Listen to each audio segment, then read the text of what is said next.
저는 군대에 가서 훈련을 받을 때 제일 재미있었던 것이 사격이었습니다. 물론 사격장에 가면은 약간의 긴장감은 있습니다만은 그 대신 사격을 하면은 타겟에 그렇게 잘 맞더라고요. 그래서 사격이 참 재미있었고 사격할 때마다 기대가 되었었습니다. 반면에 가장 싫어했던 것은 구보였습니다. 구보 중에서도 선착순 구보라는 것이 있는데 지금 생각해도 치가 떨립니다. 이 선착순 구보라는 것은 이제 일정 거리를 달려와서 1등에서 5등까지는 쉬게 해주겠다. 이렇게 이제 조건을 걸고 구보를 하는 것인데, 그래서 빨리 쉬기 위해서 열심히 달려가지고 1등으로 돌아오면은 조교가 앞에서 5명을 꺾는 것이 아니고 느닷없이 뒤에서 5명을 꺾는 거예요. 그러면 아주 사람이 미치죠. 그러면 또다시 달려가야 되는 겁니다. 이런 어떤 훈련인데, 물론 권한은 조교한테 있는 거니까 훈련생의 입장에서는 뭐라고 항변을 할 수는 없습니다만은 참 힘들었던 훈련이었던 것을 기억납니다. 지금 생각해도 지긋지긋합니다. 안타까운 것 중에 한 가지는 모든 가족들이 다 믿음 생활을 잘 하는데 유일하게 믿지 않는 가족이 있는 경우입니다. 몇 대째 신앙의 유산을 물려받은 가정이고, 그리고 더더구나 부모가 장로고 권사고 집사고 교회의 중직자인데도 불구하고 믿지 않는 가족이 있을 때 참 안타까운 마음을 가질 것을 느낍니다. 그 좋은 조건 속에서도 믿음 생활을 한다는 것이 그렇게 어려운 것인지 라는 생각을 해보는 거죠. 반면에 그렇게 믿기 어려운 일을 나는 너무나 쉽게 믿었다는 것을 생각하면 참 감사한 일이 아닐 수가 없는 것입니다. 제가 알고 있는 어떤 여자분은 부모가 다 집사입니다. 교회 안에 집사인데도 불구하고 믿음 생활을 할 수가 없는 거예요.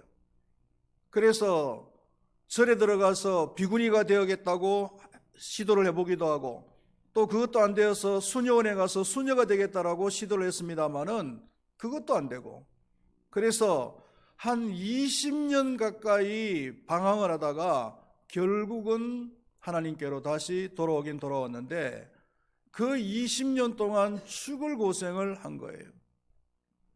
우리는 이런 고생을 하지 않고 너무나 쉽게 믿어지니까 감사한 일이 아닐 수가 없는 겁니다. 하나님의 구원에 대해서 감격해하던 바울이 로마서 9장을 넘어오면서 고민하는 부분이 바로 이것입니다. 하나님께 구원을 받을 수 있는 모든 기득권을 다 가졌던 이스라엘 백성들이 그 기득권을 잘 누리지 못하고 오히려 저주 가운데 있는 거예요. 이것 때문에 바울은 많은 고민과 생각을 하게 된 거죠. 그 고민에 대해서 얻은 답이 하나님의 절대 주권이에요.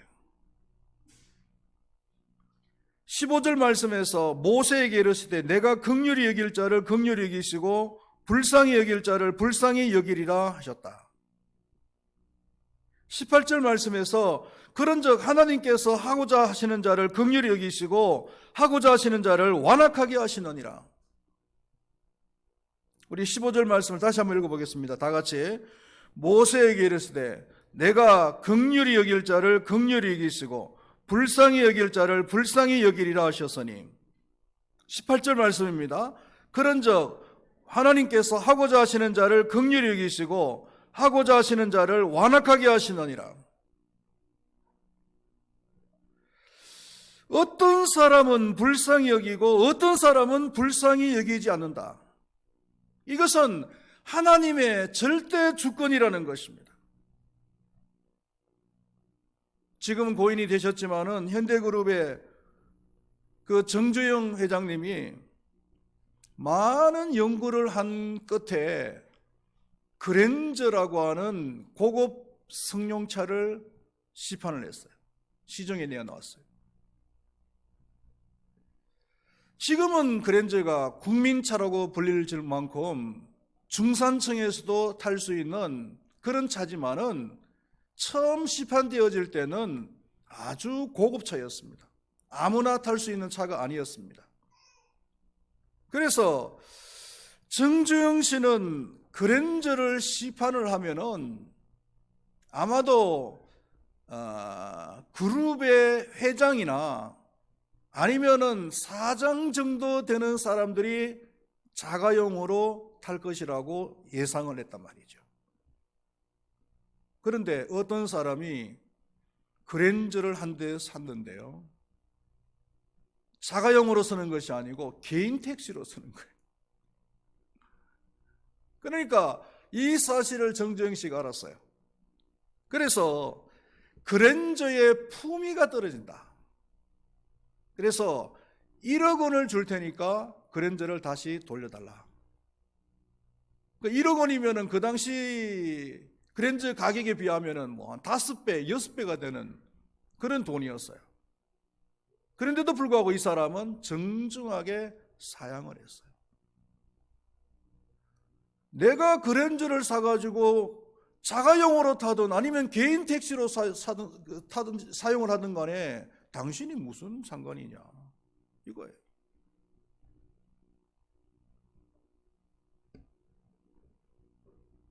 그렇습니다. 비판을 할 수도 없고 책망을 할 수도 없는 거예요. 하나님이 선택하신 자는 구원을 받고 하나님께서 선택하지 못한 사람은 구원을 받지 못합니다.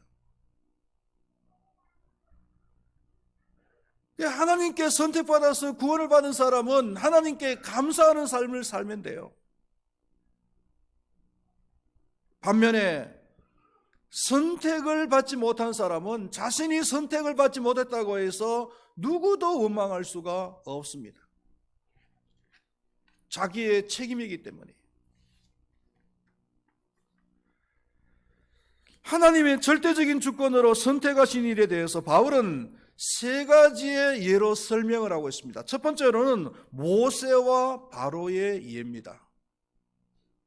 하나님께서 모세에 대해서는 15절 말씀에 모세에게 이르시되 내가 긍휼히 여길 자를 긍휼히 여기고 불쌍히 여길 자를 불쌍히 여기리라. 그러나 바로에게는 뭐라고 했냐면 18절 하반절에 보면은 하고자 하는 자를 완악하게 하시나니라. 여러분, 우리가 이 모세라고 하는 사람을 엄밀히 따져보면은 살인자잖아요. 그리고 사실 살인을 저질러 놓고 도망을 간 사람이에요. 도망자예요. 그런 사람을 하나님께서는 불쌍히 여기시고 선택하셔서 이스라엘을 구원하는 위대한 영도자로 사용을 하신 거예요. 반면에 바로라는 사람은요, 하나님께서 애굽에 10가지 재앙을 내리실 때 9가지의 재앙을 내릴 때까지도 정신을 못 차리고 그 마음을 완악하게 했던 사람. 그래서 10가지 재앙을 다 겪게 되었고 10가지 재앙을 통해서 여호와 하나님은 애굽의 모든 신보다도 더 위대하다는 것을 보이는 계기가 됐다는 거죠. 그리고 이스라엘 백성들을 내어 보내놓고도 다시 마음이 강팍해집니다. 그래서 이스라엘 백성들을 추격하다가 홍해에서 위대한 하나님의 능력을 나타내는 이런 일을 또 경험하게 되죠. 오늘 봉독했던 17절 말씀에 뭐라 그랬습니까? 한번 다 같이 읽어보겠습니다. 성경이 바로에게 이르시되 내가 이 일을 위하여 너를 세웠으니 곧 너로 말미암아 내 능력을 보이고 내 이름이 온 땅에 전파되게 하려 함이라 하셨으니. 이 정리하면은 하나님께서는 비록 모세가 살인자요 도망자지만 선택하셔서 긍휼을 베푸셨다는 겁니다. 그러나 강팍한 바로를 통해서는 자신의 이름을 온 땅에 드러내기를 원하셨다.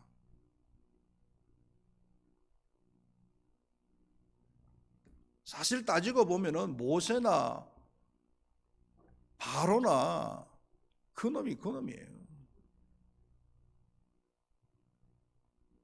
그런데 하나님께서는 모세를 선택하셔서 긍휼히 여기셨고 바로는 강팍한 대로 그냥 두셨다는 겁니다.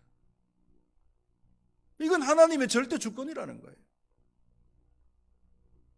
어떤 사람이 신발을 샀습니다. 신발을 사가지고 오래 신었더니 신발이 막 낡았었어요.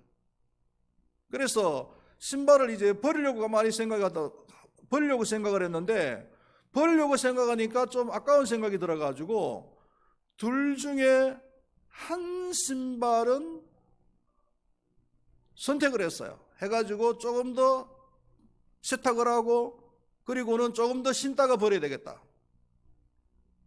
그래서 신발 두 짝 중에서 한 짝은 버리고 한 짝은 아직 안 버렸어요. 그렇다고 해서 버려진 신발이 왜 저 신발만 선택하고 나는 버리십니까? 이렇게 주인한테 이야기할 수 있습니까? 그 신발을 선택하고 안 하고는 그 주인의 마음이잖아요.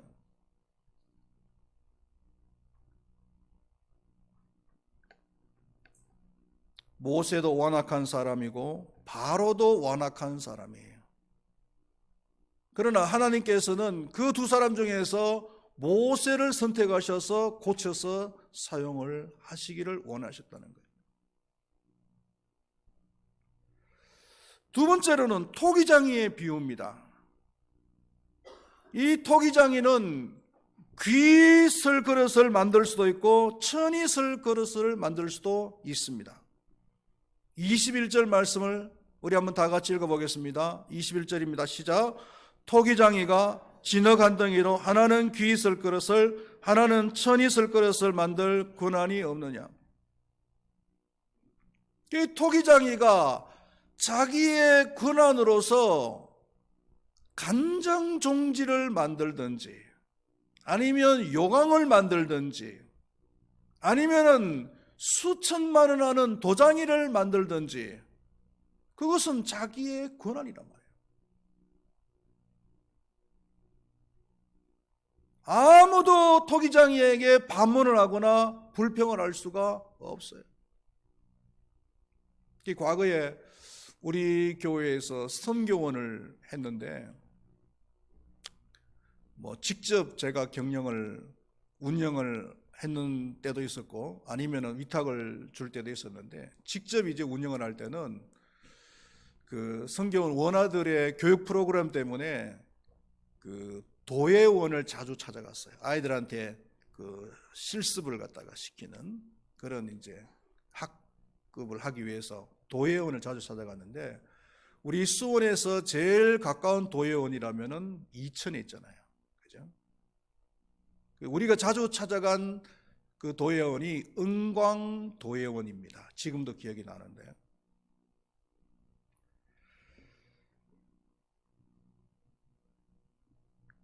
이 순교원 아이들의 그 교육 프로그램 때문에 찾아가기도 하고 아니면은 교회 선물용으로 컵이라든지 작이라든지 선물을 맞추기 위해서도 찾아가기도 하고 아니면 다른 목사님들한테 소개해 주기 위해서 찾아가기도 하고 하여튼 자주 갔던 것 같아요. 그러다 보니까 그 원장님하고도 잘 아는 사이가 돼버렸어요. 어느 정도 잘 아느냐 하면은 제가 가면은 그 자기 세트를 생활 자기 세트를 선물로 줄 정도로 매번 갈 때마다 선물로 하나씩 줄 정도로 그만큼 가까운 사이가 돼버렸어요. 그 도예원 그 원장님은 어릴 때부터 도예를 한 장인이었어요. 이런 정식 교육보다는 아예 도형원에 들어가서 도예 교육을 받은 어린 나이 때부터 아주 장인이에요. 한 번은 찾아갔더니 자기 도예원에서 가장 비싼 도자기를 구경을 시켜주겠다는 거다. 그러면서 그 전시실 으쓱한 곳으로 저 뒤쪽으로 저를 데려가더라고요. 그리고는 좀 볼품없고 못생겼다라고 생각하는 그 도자기 앞에 저를 세우더니 이것이 우리 도예원에서 제일 비싼 도자기입니다. 아마 가치로 따지면은 한 수천만 원은 호가할 것입니다. 그렇게 얘기를 해요. 그런데 저는 제 눈으로는 아무리 봐도 그것이 왜 수천만 원 하는지 이해가 안 되더라고요. 길바닥에 던져놔도 안 가지고 갈 정도로. 색깔도 칙칙하고 말이죠.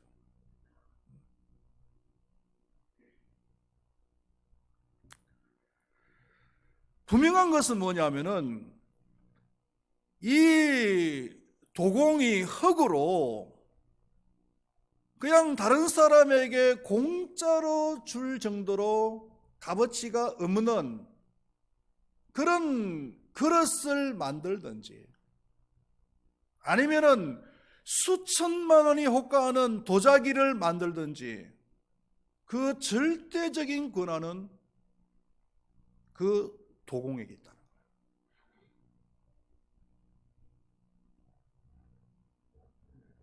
그 도공의 주권에 대해서 아무도 반문을 할 수가 없어요.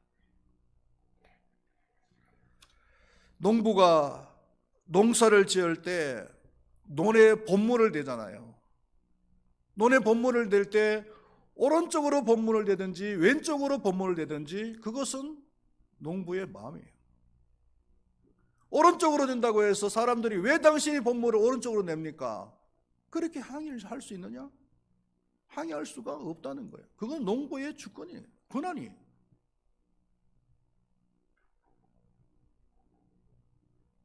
토기장이의 이 절대 주권이 곧 우리 하나님께 있는 절대 주권하고 동일하다는 거예요. 그리고 세 번째로는 남은 자의 예를 들어서 설명을 합니다. 27절 말씀을 한번 다 같이 읽어보겠습니다. 27절 또 이사야가 이스라엘에 관하여 외치되 이스라엘 자손들의 수가 비록 바다의 모래가 될지라도 남은 자만 구원을 받으리니 남은 자만 구원을 받는다. 이 말씀은 구약성경 이사야서 10장 22절 말씀을 인용한 겁니다. 육적 이스라엘의 수가 바다의 모래같이 많을지라도 다 구원받는 것이 아니다. 하나님께서 구원받게 하시기 위해서 남겨둔 자들이 있는데 그들이 구원을 받는다는 거예요.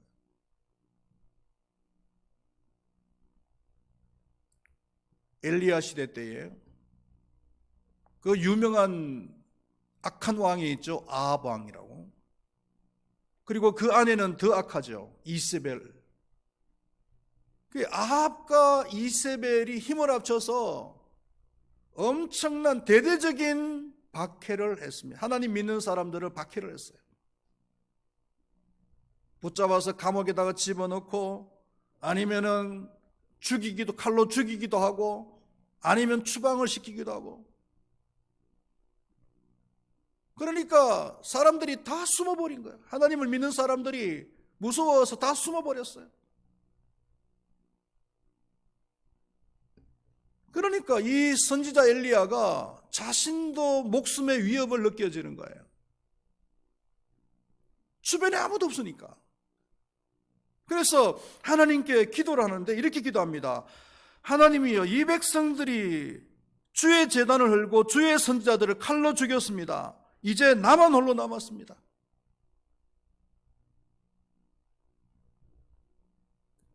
엘리야의 기도를 들은 하나님께서는 뭐라고 대답하시냐면은 아니다. 내가 바알에게 무릎 꿇지 않고 바알에게 입 맞추지도 않은 7,000명을 남겨두었다. 7,000명을 남겨두었다는 거예요. 바울은 로마서 11장 4절에서 5절까지 해서 이 말씀을 인용하면서 그 남은 자가 구원을 받는다는 거예요. 그에게 하신 대답이 무엇이냐? 내가 나를 위하여 바알에게 무릎을 꿇지 아니한 사람 7,000명을 남겨두었다 하셨으니 그런즉 이와 같이 지금도 은혜로 택하심을 따라 남은 자가 있느니라.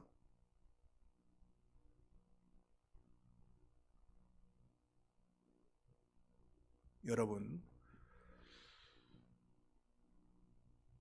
BC 586년에 바빌론이라고 하는 나라가 남한국 유다를 쳐들어와서 멸망을 시키고, 그리고 약 5만 명에 가까운 사람들, 조금 배웠다라고 하는 사람들은 전부 포로로 다 끌고 가버렸어요.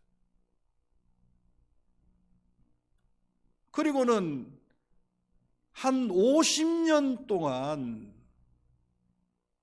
그 포로들에 대해서 동화 정책을 쓰는 거예요. 그러니까 바빌론이라고 하는 백성, 나라의 백성으로 만들어버리려고 하는 거죠.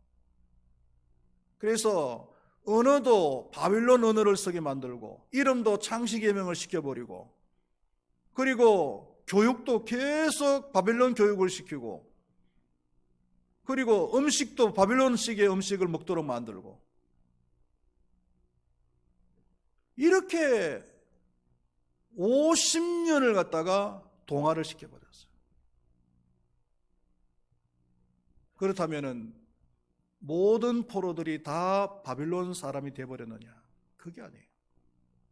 50년이 지나서 고레스라고 하는 왕이 이제는 포로들이 보국으로 돌아가라 좋다는 칙령을 발표했을 때 많은 사람들이 예루살렘으로 돌아와서 예루살렘 성전을 다시 재건을 했어요.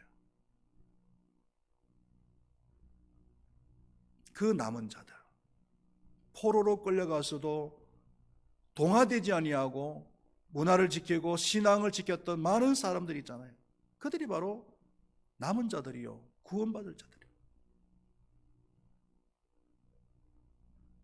중국이라고 하는 나라가 1966년에 그 유명한 문화 대혁명을 했습니다.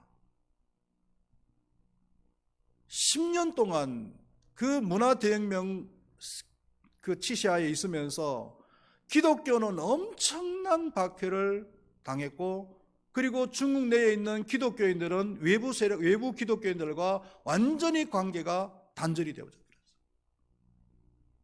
그래서 세계의 많은 기독교인들이 중국 교회를 걱정을 했어요. 이제는 중국에는 한 사람도 하나님을 믿는 사람이 남지 않겠구나.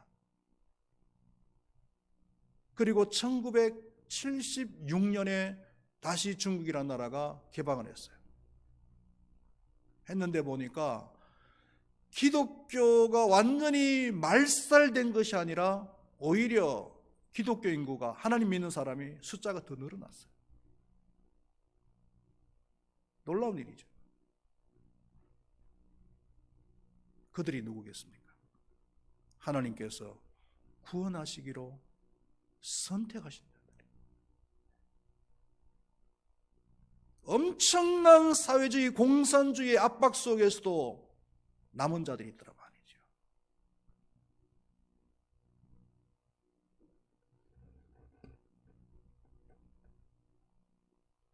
하나님께서 남은 자로 선택하신 자들이 곧 구원받을 자들인 줄로 믿습니다. 마지막으로 생각할 것은, 그렇다면 누가 선택을 받은 자들인가 라는 것입니다. 자기의 의지를 가지고서 믿는 자들이 곧 선택을 받은 자들이다. 다시 한번 말씀드리겠습니다.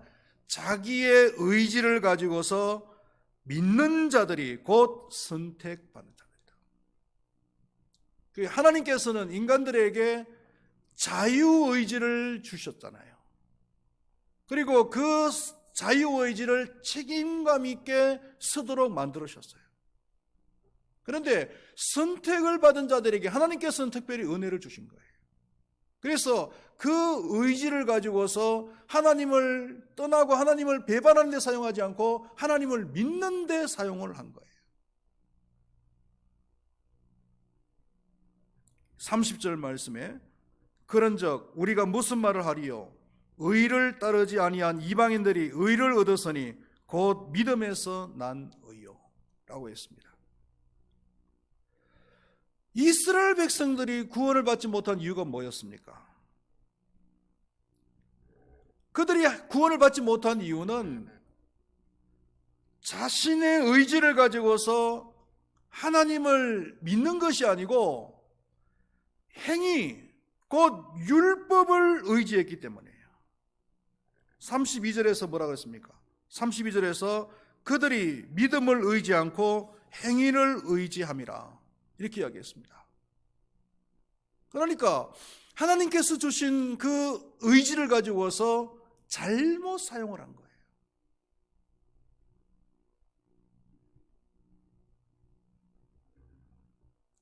물어보겠습니다. 여러분들은 여러분들의 그 의지를 가지고서 예수 그리스도를 믿으십니까? 그렇다면 여러분들은 하나님의 선택받은 자임에 틀림없습니다. 한 번 더 물어보겠습니다. 여러분들은 여러분들의 그 의지로 예수 그리스도를 믿으십니까? 그렇다면 여러분들은 선택받은 자들이고, 이것을 바꾸어서 이야기하면은 여러분들은 선택을 받은 자이기 때문에 예수님이 그렇게 쉽게 믿어지는 거예요. 하나님께서 여러분들의 의지에다가 은혜를 베풀어 주신 거예요. 그러니까 쉽게 믿어지는 거예요. 선택을 받지 아니하는 자들은요, 하나님의 은혜가 없으니까 아무리 예수를 믿기 좋은 그런 환경, 기득권을 가지고 있음에도 불구하고 예수님을 쉽게 믿을 수가 없는 거예요. 안타까운 일이죠.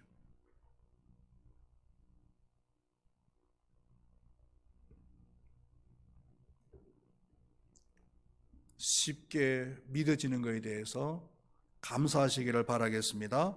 감사하면서 신앙생활 할 수 있기를 축원드리겠습니다. 기도하겠습니다. 하나님 아버지,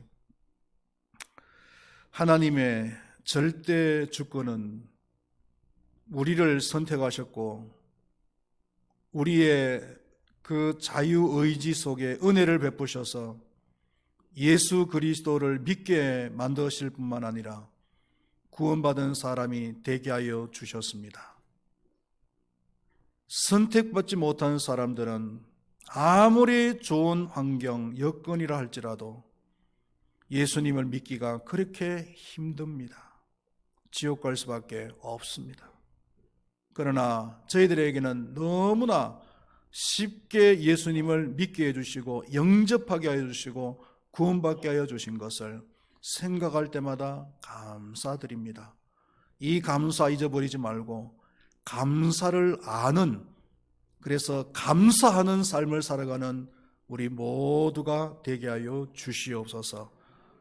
감사를 드리면서 예수님의 이름으로 기도드리옵나이다. 아멘.